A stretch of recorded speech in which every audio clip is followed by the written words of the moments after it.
So my name is Luisa. I'm the growth lead at Sago Mini. And today I'm going to take you through the journey of growing an app where you can't track anything. So come with me. Like I said, I've been 6 years in gaming, so I'm fairly new to subscription businesses. I've been in subscriptions for 3 years. I used to be at Gameloft, Blue Bubble, now Sago Mini. So I know what it is to deal with IMPs, a lot of data, and then now understand subscription processes and how to get customers to stick with you for a little bit. So in case you hadn't heard of Sago Mini, we're part of Spin Master. Spin Master has been around for 28 years. We're part of the digital games category. We do have toys and games and entertainment. So Spin Master has 4 studios across the globe. Sago Mini, we're in Canada.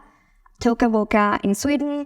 Originator here in San Francisco. Actually, my growth team offers growth services for Originator as well.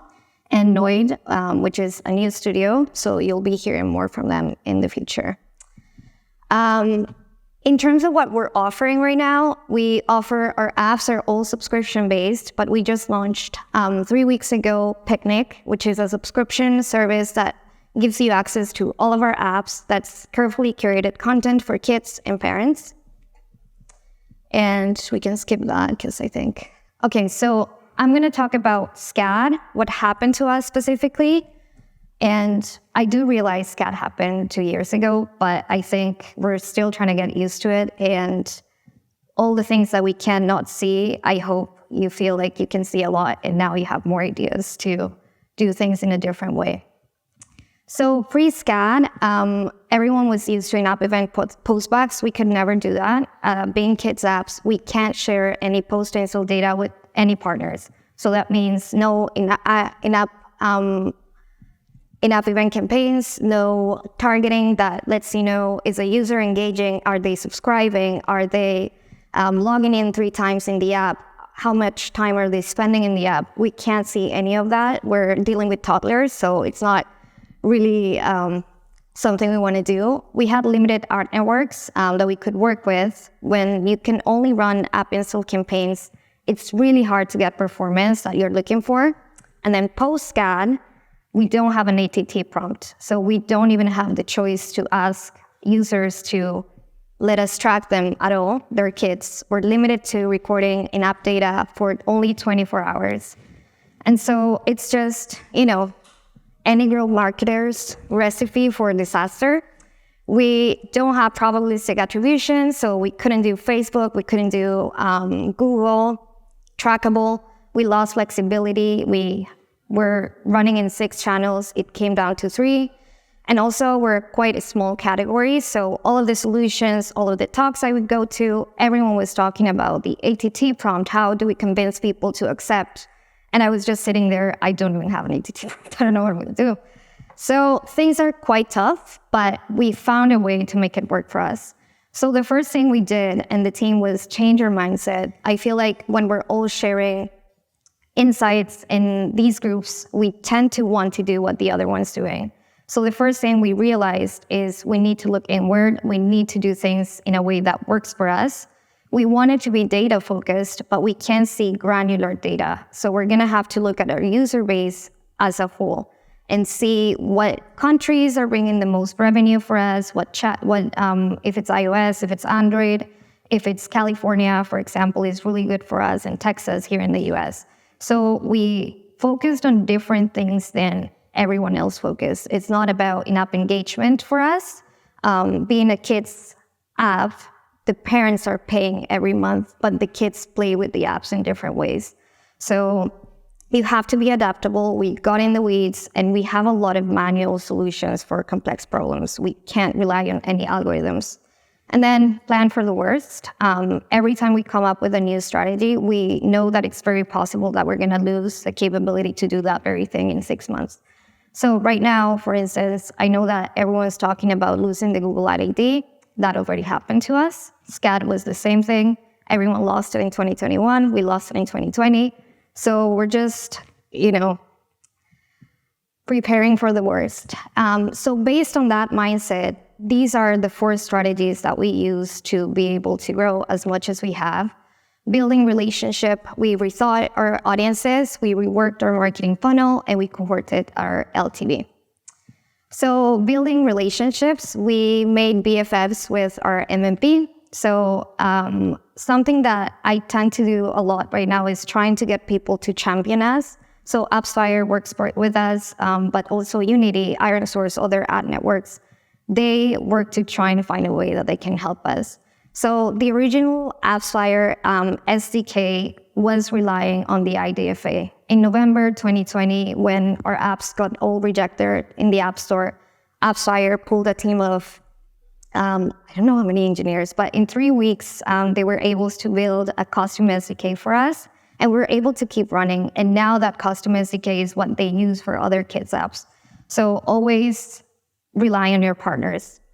When it came to rethinking audiences, we started embracing a customer-centric approach. So if we were not able to run Facebook or Instagram or Google without tracking, we sort of had to go back and learn about our customers and where they are. We realized kids know about our apps, but parents really didn't.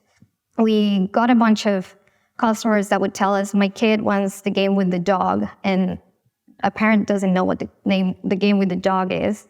So we realized we were missing an opportunity to talk to the parents. We were focusing on the kids, but only doing heavily performance marketing. So we ran customer interviews, we did surveys, and we talked to the parents, and we realized that they do want to pay for a subscription, but they don't want to be sold to. Parents need to trust first that their kids are safe in the app that you're providing. And we realized we were doing nothing to build that trust. And sometimes with that trust, you have to spend money and not see the money coming back. So that took us to reworking our marketing funnel. So we adapted the funnel based on what we had learned from the customer interviews. A parent needs to discover you first, then they need to trust you, and that's going to take a little bit of time, and then they will buy. Kids usually just discover us and want to buy and then nag the parent endlessly, but the parent needs to trust us. So what we did was we created a bunch of landing pages without trying to sell anything to parents. We were offering some printables in our website, and we decided to just create some Facebook ads that spoke to and related to the struggles that we knew parents were going through, and then took them to a landing page. We offer a printable. We just want you to get involved with our brand. We want you to know what we're about. And we did a bunch of that. Then we opened a second landing page that was trying to get parents to subscribe online. That didn't work, but we had trust in the process, and we knew that we had to build that trust. We started to work on YouTube more organically a couple months ago. I would say since June, we doubled the amount of videos that we're posting just for kids, just for their entertainment. And yeah, that was what we were thinking. No instant gratification. As a growth marketer, it's hard, but we had a deep understanding of our customers, so we knew that it was going to work at some point. So the way we divide it right now is for awareness and discovery, we have Meta, Instagram, and YouTube. And we have the mobile ad networks, but we're not expecting you to buy in that stage. For the trust part, I'm working more with the CRM and engagement team. So what I'm doing is the landing pages for paid collect emails that then CRM starts talking to the parents, and we start talking about the apps very lightly and just, building that trust. And then we expect you to come back and back and back and see the ads until you finally have our trust. And then you buy. If you know about our brand, hopefully you go to the App Store or you convert from one of those campaigns. So we know now that the funnel is not something that's discover, you trust, and you buy. It takes you months to trust. We all know it takes us months to see the same ad until we decide to click and see what this is about. So the way we were tying all of this together is with creative. So we started designing creative specifically for parents, where we would empathize, engage our super fans, and acknowledge their needs. We were very focused on kids in the past. And then we still talk to our kids. We know what they like. We always include farts in our ads because they love it and we will never forget. Thank you for laughing. And then tying it all together. So right now we want to put our best foot forward and just have the same image from paid UA to our YouTube to our CRM back to paid UA. And then cohorting our LTV. So we're all subscription apps. We know it takes a while to learn from your customers while you're cohorting your LTV. The more time you're looking at your customers, the better understanding you have of how long are they going to stay and which customer is more valuable or not. But for us, it's a little bit trickier because sometimes you would say a user that logs in every day is more valuable than user B and they're more likely to stay. That's not true for us. A parent can stay subscribed for us for 2 years, but then they have a strict screen time with the kid and the kid is only opening the app twice a week. So engagement metrics like that don't necessarily correlate to a good LTV for us. So 2 users can play in a very different way. One who's been, more controlled by the parent and another one that's logging in every single day and it doesn't mean anything. So for us, we had to wait double the time to be able to trust our LTVs. But right now, we use them for resource allocation, for audience prioritization, platform focus, and to measure our marketing impact. So since we started doing this year, we were able to decrease our CPA by 28%. And after cohorting our LTV, we have also seen that there's been an improvement, which means that even if we don't see granular data, our understanding of our entire user base of our customers guides the decisions of what countries, what platforms we're going to be in, and how we optimize. And we've seen the results. And then the other thing is for all the brand awareness and trust situation that we were doing, I had the data scientist come to me with this tabling. He's like, do you know why the cumulative LTV is growing so much this year? And the only thing that we really changed was the trust part and the brand awareness in October last year. And you can see our LTV is growing and it's building up from there. So when you take time to get your customers to trust you before they become your customers, they're going to stay for longer. So marketing can also influence the LTV that you have. It's not about trying to get someone to convert and then churn in 2 months. This is how we are able to make our customers be quality users by spending a little bit more money on getting them on board with the brand so that they can stay. And that's all. Our key takeaways: get crafty, don't get too caught up in what everyone else is saying. It's talking about find a way that works for you, that makes sense for your customers.